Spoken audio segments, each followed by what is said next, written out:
कार्तिक मास व्रत कथा तथा महत्व। कार्तिक का महीना 12 महीनों में से श्रेष्ठ महीना है। पुराणों में कार्तिक मास को स्नान, व्रत व तप की दृष्टि से मोक्ष और कल्याण प्रदान करने वाला बताया गया है। कार्तिक मास में पूरे माह स्नान, दान, दीप दान, तुलसी विवाह, कार्तिक कथा का महात्म्य आदि सुनते हैं। ऐसा करने से अत्यंत शुभ फलों की प्राप्ति व पापों का नाश होता है। पुराणों अनुसार जो व्यक्ति इस कार्तिक माह में स्नान, दान तथा व्रत करता है तो उसके सारे पापों का अंत हो जाता है।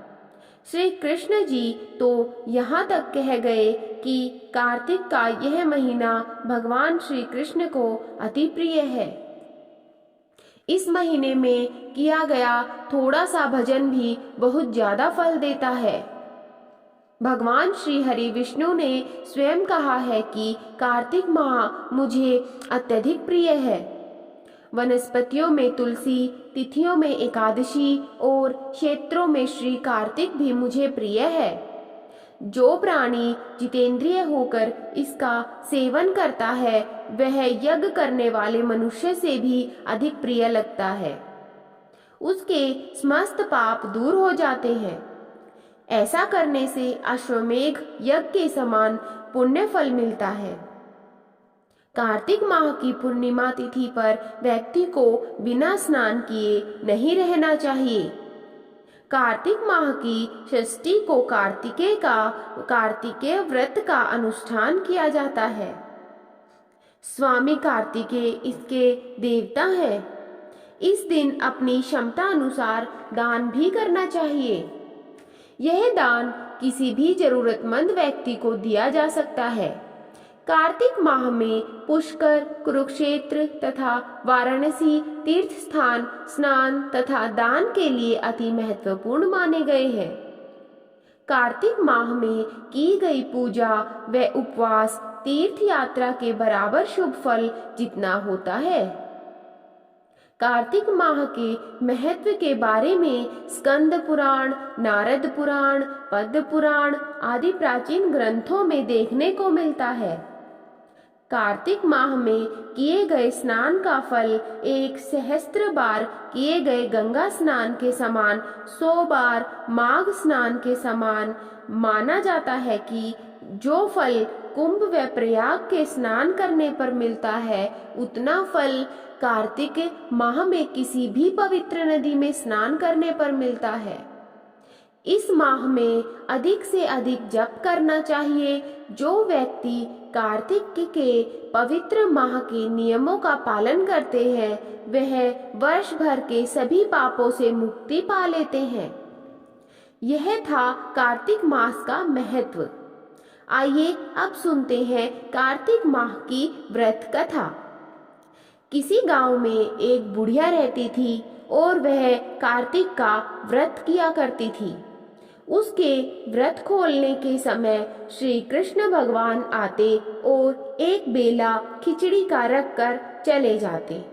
बुढ़िया के पड़ोस में एक औरत रहती थी। वह हर रोज यह देखकर ईर्ष्या करती थी कि इसका कोई नहीं है, फिर भी इसे खाने के लिए खिचड़ी मिल जाती है।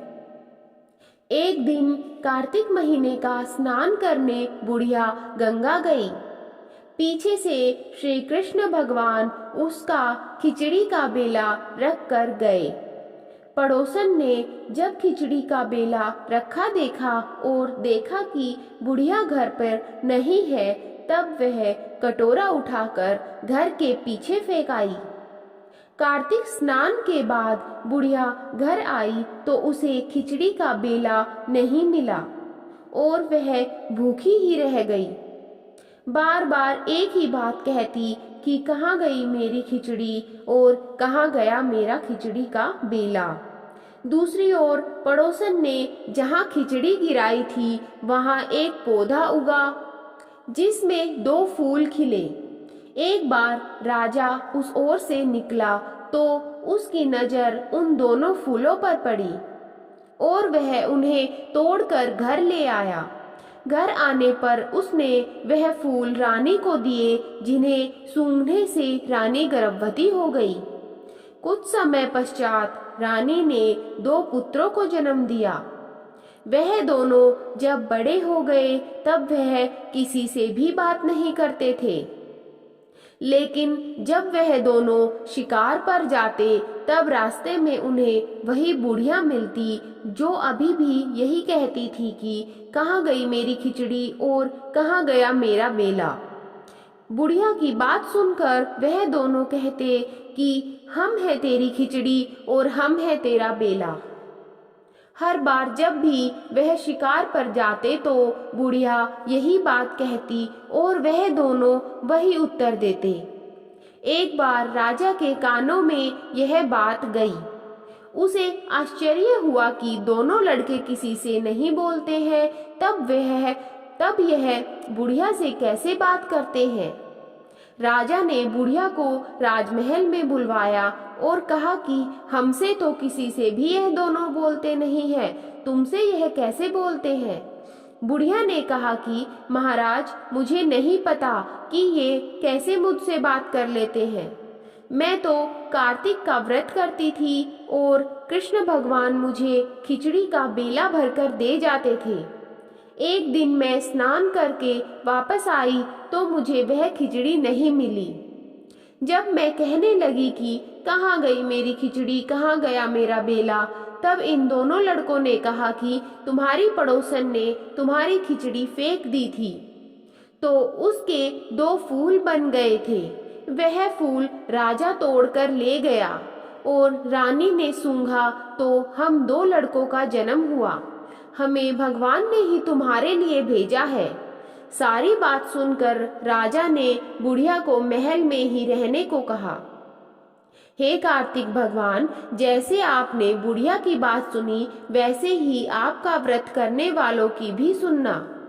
कार्तिक मास का पुण्य कार्तिक माह में व्यक्ति को सुबह जल्दी जगकर स्नान करने के पश्चात राधा कृष्ण, तुलसी, पीपल व आंवले का पूजन करने से मिलता है। ऐसा करने से सभी देवताओं की परिक्रमा करने के समान महत्व माना गया है।